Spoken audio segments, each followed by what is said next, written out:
February 8th. Our reading in the Old Testament today will come from the book of Exodus, chapter 28, verses 1 through 43.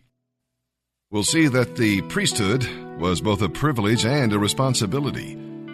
It was wonderful to wear the glorious garments and be in the holy courts, but being a priest also brought serious obligations. They ministered first to the Lord. 4 times in this chapter, as we shall see as we read, God emphasized this point.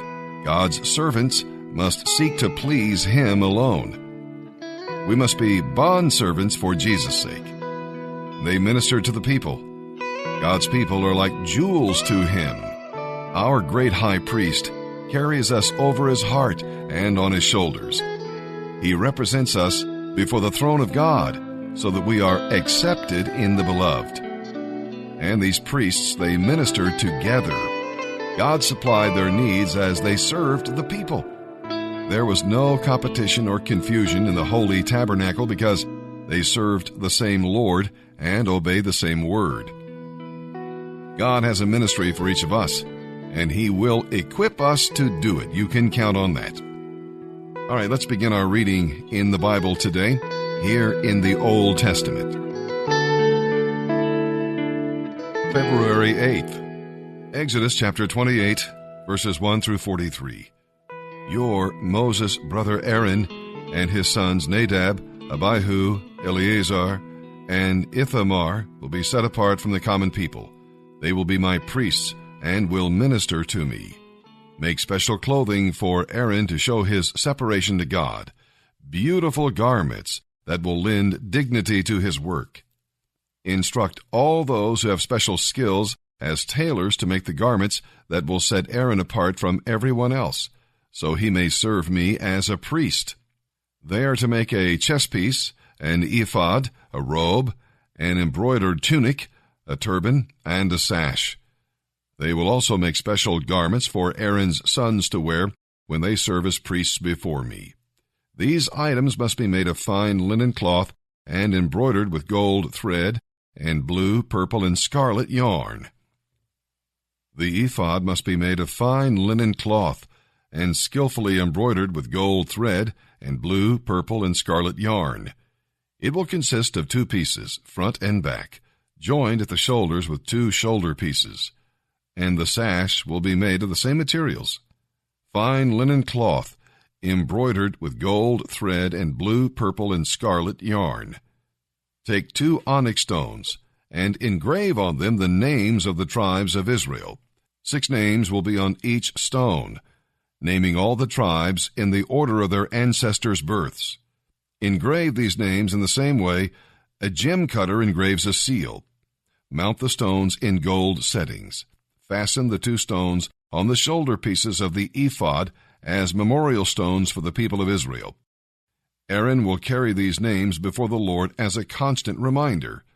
The settings are to be made of gold filigree, and 2 cords made of pure gold will be attached to the settings on the shoulders of the ephod. Then, with the most careful workmanship, make a chestpiece that will be used to determine God's will. Use the same materials as you did for the ephod, fine linen cloth, embroidered with gold thread and blue, purple, and scarlet yarn. This chestpiece will be made of 2 folds of cloth, forming a pouch 9 inches square. 4 rows of gemstones will be attached to it. The first row will contain a red cornelian, a chrysolite, and an emerald. The second row will contain a turquoise, a sapphire, and a white moonstone. The third row will contain a jacinth, an agate, and an amethyst. The 4th row will contain a beryl, an onyx, and a jasper. All these stones will be set in gold. Each stone will represent one of the tribes of Israel, and the name of that tribe will be engraved on it as though it were a seal. To attach the chestpiece to the ephod, make braided cords of pure gold. Then make 2 gold rings and attach them to the top corners of the chestpiece. The 2 gold cords will go through the rings on the chestpiece, and the ends of the cords will be tied to the gold settings on the shoulder pieces of the ephod. Then make 2 more gold rings and attach them to the 2 lower inside corners of the chestpiece next to the ephod. And make 2 more gold rings and attach them to the ephod near the sash. Then attach the bottom rings of the chestpiece to the rings on the ephod with blue cords. This will hold the chestpiece securely to the ephod above the beautiful sash. In this way, Aaron will carry the names of the tribes of Israel on the chestpiece over his heart when he goes into the presence of the Lord in the holy place. Thus the Lord will be reminded of his people continually. Insert into the pocket of the chestpiece the Urim and Thummim to be carried over Aaron's heart when he goes into the Lord's presence.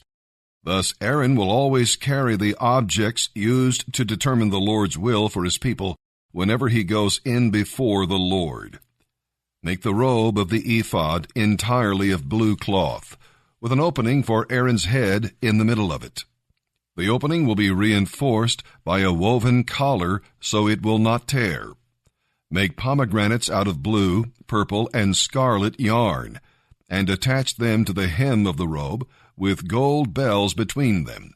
The gold bells and pomegranates are to alternate all the way around the hem. Aaron will wear this robe whenever he enters the holy place to minister to the Lord, and the bells will tinkle as he goes in and out of the Lord's presence.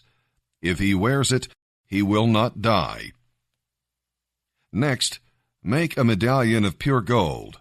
Using the techniques of an engraver, inscribe it with these words, "Set apart as holy to the Lord." This medallion will be attached to the front of Aaron's turban by means of a blue cord. Aaron will wear it on his forehead, thus bearing the guilt connected with any errors regarding the sacred offerings of the people of Israel. He must always wear it so the Lord will accept the people. Weave Aaron's patterned tunic from fine linen cloth. Fashion the turban out of this linen as well. Also, make him an embroidered sash. Then for Aaron's sons, make tunics, sashes, and headdresses to give them dignity and respect. Clothe Aaron and his sons with these garments, and then anoint and ordain them. Set them apart as holy, so they can serve as my priests. Also make linen underclothes for them to be worn next to their bodies, reaching from waist to thigh. These must be worn whenever Aaron and his sons enter the tabernacle or approach the altar in the holy place to perform their duties. Thus they will not incur guilt and die. This law is permanent for Aaron and his descendants. February 8th. And now, as we turn our attention to the reading of the New Testament, our narrative today will be from the book of Matthew, chapter 25, verse 31. We'll go through chapter 26, verse 13. Here is an overview of what we'll find there. We'll see that when Jesus Christ returns, it will be a time of separation. The wise will be separated from the foolish, the faithful servants from the unfaithful, the blessed sheep from the cursed goats. The wise virgins had oil and were prepared to meet the bridegroom. Many people profess to be Christians, but do not have the Holy Spirit and are not born again. They may mingle with the saved, but they are not really one of them, and they will not enter into the marriage feast. His coming also means evaluation. As we wait for the Lord to return, we must invest our lives and earn dividends for His glory. Christ gives us opportunities that match our abilities, and the 1-talent servant is just as important as the 5-talent servant. The key is faithfulness to God's calling in your life. Wherever He has you, be faithful. For God measures us against ourselves and not against the other servants. Are you afraid to step out by faith and take some risks for God? When Christ returns, as we shall see as we read here, it'll be a time of commendation. We will be surprised to learn about ministries we performed that we thought were insignificant, but that He will reward. This parable is not teaching salvation by good works. Christ's sheep know that they're sheep, but they do not always realize what their service means to Christ. We will experience some surprises in that day. And now, let's continue our Bible reading here in the New Testament. February 8th, Matthew chapter 25, verse 31, through chapter 26, verse 13. But when the Son of Man comes in his glory, and all the angels with him, then he will sit upon his glorious throne. All the nations will be gathered in his presence, and he will separate them as a shepherd separates the sheep from the goats. He will place the sheep at his right hand, and the goats at his left. Then the king will say to those on the right, Come, you who are blessed by my Father, inherit the kingdom prepared for you from the foundation of the world. For I was hungry, and you fed me. I was thirsty, and you gave me a drink. I was a stranger, and you invited me into your home. I was naked, and you gave me clothing. I was sick, and you cared for me. I was in prison, and you visited me. Then the righteous ones will reply, Lord, when did we ever see you hungry and feed you, or thirsty and give you something to drink, or a stranger and show you hospitality, or naked and give you clothing? When did we ever see you sick or in prison and visit you? And the king will tell them, I assure you, when you did it to one of the least of these, my brothers and sisters, you were doing it to me. Then the king will turn to those on the left and say, Away with you, you cursed ones, into the eternal fire prepared for the devil and his demons. For I was hungry, and you didn't feed me. I was thirsty, and you didn't give me anything to drink. I was a stranger, and you didn't invite me into your home. I was naked, and you gave me no clothing. I was sick and in prison, and you didn't visit me. Then they will reply, Lord, when did we ever see you hungry or thirsty or a stranger or naked or sick or in prison and not help you? And he will answer, I assure you, when you refused to help the least of these, my brothers and sisters, you were refusing to help me. And they will go away into eternal punishment, but the righteous will go into eternal life.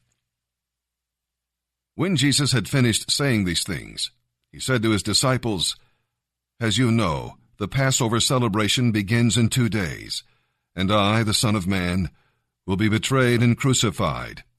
At that time, the leading priests and other leaders were meeting at the residence of Caiaphas, the high priest, to discuss how to capture Jesus secretly and put him to death.